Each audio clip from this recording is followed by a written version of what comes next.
آج کل کے جو مزار ہیں اس کے بارے میں کچھ تفصیلی بات ارشاد فرما دیں. صحیح حدیث ہے بالکل کہ آپ صلی اللہ علیہ وسلم نے قبر کو ایک بالش اونچا کرنے سے منع کیا اور قبر کو پکا کرنے سے بھی منع کیا. جب نبی کی صریح اور صحیح حدیث آ گئی ہے تو بحث ختم. چاروں ائمہ کے نزدیک, چاروں فقہا کے نزدیک اور تمام مکاتب فکر کے نزدیک قبروں کو پکا کرنا, ان کو اونچا کرنا یہ حرام ہے, گناہ کبیرہ ہے. عیسائیوں سے عبرت حاصل کرو, امریکہ اور یو کے قبرستان جا کے دیکھو, ان میں کوئی آپ کو ڈبل منزلہ قبروں پہ عمارتیں نظر. اہل کتاب میں بعض چیزیں اچھی رہ گئی ہیں کیونکہ یہ اہل کتاب میں بھی یہی تھا کہ قبر کو پکا کرنے کی اجازت نہیں, تو وہ لوگ اس پر عمل کر رہے ہیں. آپ دیکھو امریکہ اور لندن کے قبرستانوں کا یوٹیوب پہ وزٹ کرو تو آپ کو سادہ قبریں نظر آئیں گی, اور پاکستان لکھو گے تو آپ کو قبر کم اور وہ کوئی بلڈنگ زیادہ نظر آئے گی وہ, اور اس میں بعض دفعہ مردہ بھی نہیں ہوتا اندر, اور بعض دفعہ آدمی نہیں ہوتا, پتہ نہیں کون ہوتا ہے. کوئی چرسی ہیروئن چی مرتا ہے اس کی قبر پہ بنا لیتے ہیں عجیب عجیب. میں بھی تھائی لینڈ سے ہو کر آیا ہوں نا, وہاں میں نے بت پرستی دیکھی تو بتوں کے بارے میں وہم ہے کہ یہ یوں کر دے گا, یہ یوں کر دے گا. تو مجھے خیال ہوا کہ جیسے ان کے پاس ان بتوں کے برحق ہونے کی کوئی دلیل نہیں ہے, توہمات ہیں, ایسے ہی ہمارے پاس مزار پرستی اور ان روحانی ٹوپی ڈراموں کے برحق ہونے کی کوئی دلیل نہیں ہے, صرف توہمات ہیں. وہ توہمات کیا ہیں؟ ہندوؤں کا نتیجہ ہے کہ ہم نے فلاں بھگوان کی منت مانی تھی, ہمارا فلاں کام ہو گیا تھا. بعض دفعہ کام ہو بھی جاتا ہے نا, تو ان کے پاس ایسے کچھ واقعات ہوتے ہیں, وہ واقعات لوگوں کو سناتے ہیں, لوگ یقین کر لیتے ہیں. ہمارے ہاں بھی جو روحانی ٹوپی ڈرامے مارکیٹ میں چل رہے ہیں, ان کے پاس بھی واقعات کی ایک فہرست ہوتی ہے. فلاں آیا تھا, میں نے فلاں وظیفہ بتایا تھا, اس کا فلاں کام ہو گیا تھا. تو اللہ نے بھگوان کے جو پتھروں کے بنے ہوئے بت ہیں ان کے باطل ہونے کی دلیل میں یہ نہیں کہا کہ ان سے تم نے فلاں موقع پہ مدد مانگی تھی اور کام ہو گیا تھا, بلکہ اللہ نے کہا کہ تم کتنی چیزیں ان سے مانگتے ہو وہ پوری نہیں ہوتی. ایک دلیل یہ دی, الہم ارجل یمشون بہا, کیا ان کے پاؤں ہیں جس سے چل سکتے ہیں؟ یعنی اللہ نے بتایا کہ یہ اپنا کام نہیں بنا سکتے تو تمہارا کہاں سے بنائیں گے؟ لہذا جو کام تمہارے ہو گئے وہ انہوں نے نہیں کیے, وہ کس نے کیے ہیں؟ اللہ نے کیے, اور ان کی وجہ سے نہیں کہ وہ ایسے ہی غریبی میں کچھ کام ہو جاتے ہیں. ایسے ہی روحانی ٹوپی ڈرامے سے کسی کو فائدہ ہو گیا تو یہ مت دیکھو فائدہ ہی فائدہ ویسے ہی ہونا تھا. ہر آدمی کے مقدر میں بیماری کے بعد موت نہیں ہوتی, بہت سے لوگوں کے میں بیماری کے بعد شفا بھی لکھی ہوتی ہے. تم یہ دیکھو کہ جو اپنے آپ کے کام ٹھیک نہیں کر سکتا وہ تمہارے کام کہاں سے ٹھیک کرے گا؟ جو روحانی علاج والا, تم جا رہے ہو اس کے پاس کہ میری فلاں جگہ سیٹنگ چل رہی ہے, وہ لڑکی مجھے مل جائے, زیادہ تر یہی ہو رہا ہے.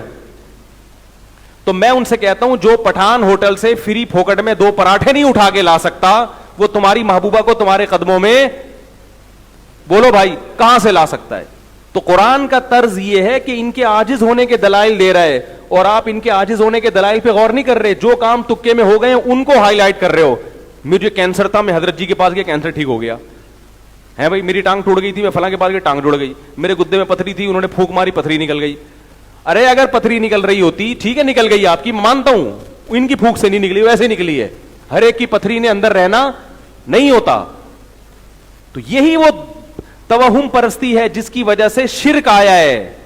فلاں نے بت کے سامنے جھکا تھا, اس کی شادی ہو گئی, اس کے بچہ ہو گیا. فلاں مزار پہ گیا تھا داتا دربار کے, تو دیکھو اس کے اولاد ہو گئی. اس کا مطلب مزاروں سے بھی ہوتا ہے. تو بھائی اگر ایسے ہو رہا ہوتا نا, آپ یہ دیکھو کتنے گئے ہیں ان کو پھر بھی اولاد نہیں ملی, اور کتنے نہیں گئے ہیں پھر بھی ہو گئی اولاد ان کو. تو قرآن کا جو دلائل بیان کرنے کا طرز ہے نا, وہ یہ نہیں ہے کہ ان سے کیا کیا ہو رہا ہے. قرآن کہہ رہے ہیں جو خود عاجز ہیں, تو جو مزار میں پڑے ہوئے ہیں, چاہے وہ ولی اللہ ہی کیوں نہ ہو بھائی, وہ تو ہل نہیں سکتے, وہ قبر سے باہر نہیں آ سکتے. وہ میں نے بتایا تھا نا ایک واقعہ, ایک فالج زدہ آدمی کا فون آیا میرے پاس, آدھا دھڑ اس کا کیا ہے, فالج. اس نے کہا میں مزار پہ جانا چاہتا تھا, تو میں نے آپ کا بیان سنا, میں نے جانے کا ارادہ ترک کر دیا. میں نے کہا چلو ایک آدمی کو ہدایت ملی اللہ کے فضل سے. پھر میں نے اس کو مزید مثال دی, میں نے کہا دیکھو آپ کا آدھا دھڑ کیا ہے, فالج زدہ, وہ نہیں ہلتا. جو مزار میں بزرگ ہیں انتہائی قابل احترام, مگر ان کے دونوں دھڑ بولو بھائی نہیں ہلتے. جس کے دونوں دھڑ نہ ہل رہے ہوں وہ آپ کا آدھا دھڑ کہاں سے صحیح کرے گا بھائی؟ تو یہ قرآن کا اسٹائل ہے دلائل دینے کا. آپ اس میں کہہ سکتے ہو بزرگوں کی توہین ہے، توہین نہیں ہے، یہ تو ان کا عاجز ہونا بیان کیا جا رہا ہے. یہ عاجز ہونا تو اللہ نے پیغمبروں کا بھی بیان کیا ہے. عیسائی حضرت عیسیٰ کو اللہ کا رب مانتے ہیں نا، اپنا رب مانتے ہیں نا. اللہ نے کہا عیسیٰ ابن مریم کھانا کھاتے تھے، جو روٹی اور کھانے کا محتاج ہے وہ خدا کہاں سے ہو سکتا ہے؟ تو کیا یہ عیسیٰ علیہ السلام کی توہین کر دی اللہ نے؟ بولو نا بھائی، توہین تھوڑی کی ہے، بتایا کہ بھائی وہ عاجز ہے، وہ بھوک کے لیے روٹی کے محتاج ہیں، تو وہ خدا نہیں ہو سکتے. تو ہم بھی کہہ رہے ہیں جن بزرگ کے دونوں دھڑ کام نہیں کر رہے، اگرچہ وہ بزرگ ہیں، اللہ کے مقرب ہیں، ہم سے بہت اچھے ہیں، تو فالج زدہ آدمی کا آدھا دھڑ کیسے صحیح کر دیں گے؟ بعض لوگ کہتے ہیں نہیں، ہم ان سے جا کے کہتے ہیں کہ ہم ان سے دعا نہیں مانگتے، ان کی قبر پہ جا کے کہتے ہیں کہ اللہ سے دعا مانگے ہمارے لیے. کس سے دعا مانگے؟ اللہ سے. تو سوال پیدا ہوتا ہے کہ کیا اسلاف میں یہ طریقہ تھا؟ نمبر ایک، کیا یہ بات درست ہے کہ آپ قبر میں جا کے جب ان سے کہیں گے کہ اللہ سے دعا مانگے تو اس کی کیا دلیل ہے کہ وہ آپ کی یہ پکار سنیں گے؟ قرآن تو کہہ رہا ہے انک لا تسمع الموتى، تم مردوں کو سنا نہیں سکتے.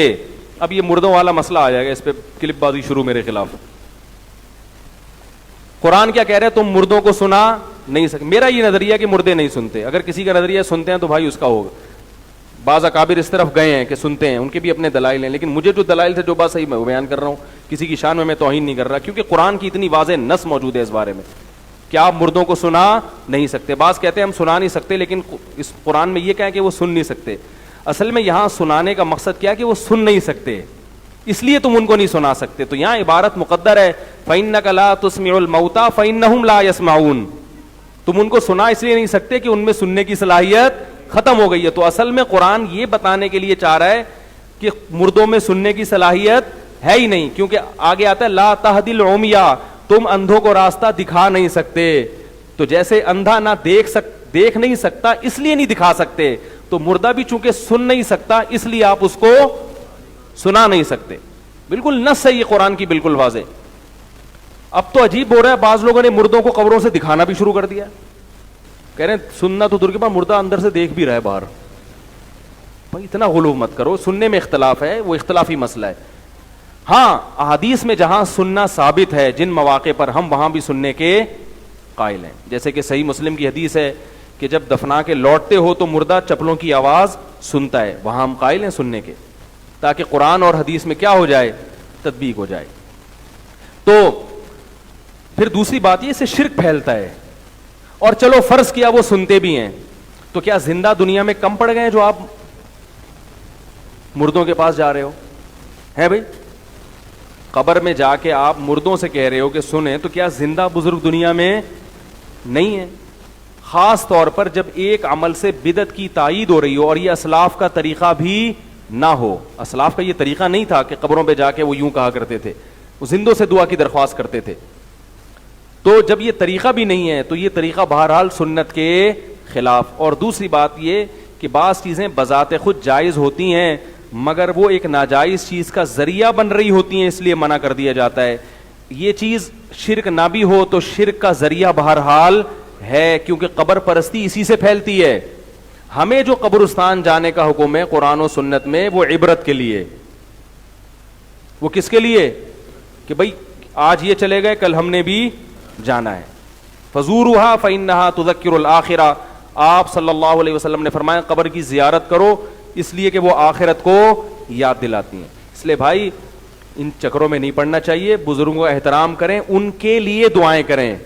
اور مزاروں پہ، ویسے قبرستان جائیں، مزاروں پہ اسپیشلی نہ جائیں، کیونکہ مزاروں پہ ہلا گلا ہوتا ہے، دھوم دھڑکا ہوتا ہے، تو آپ کے جانے سے مجمع بڑھے گا اور بدعت کی تائید ہوگی. آپ صلی اللہ علیہ وسلم نے فرمایا میرے دنیا سے جانے کے بعد میری قبر کو عیدگاہ مت بنانا. میلے ٹھیلے ہوتے ہیں نا، تو جیسے نبی کی قبر کی حفاظت ضروری ہے کہ عیدگاہ نہ بنایا جائے، ایسے ہی بزرگوں کی قبر کی حفاظت بھی ضروری ہے کہ ان کو عیدگاہ نہ بنائے. کسی نے زیارت کرنی ہے بس جائے، بزرگ کے لیے دعا مانگے اور پتلی گلی سے نکل لے وہاں سے بس. جیسے ہم نبی کی قبر پہ جاتے ہیں، آپ صلی اللہ علیہ وسلم پر صلاۃ والسلام پڑھا اور نہیں بھی پتلی گلی سے نکلتے تو ہمیں پتلی گلی سے شرطا نکال دیتا ہے. اگر وہاں شرطے نہ ہوتے تو وہ جگہ بھی عیدگاہ بن جاتی. ایک میلے ٹھیلے لگے ہوتے، ایک پروگرام چل رہے ہوتے باقاعدہ، جیسے ہمارے ڈاکٹر صاحب کے پروگرام چلتے ہیں 15ویں شعبان کو، تو یہ والے پروگرام قبرستان میں اس کی اجازت بولو بھائی نہیں ہے, کیونکہ قبرستان جو ہے نا وہ آخرت یاد دلانے کے لیے, وہ میلے ٹھیلوں کی جگہ نہیں ہے.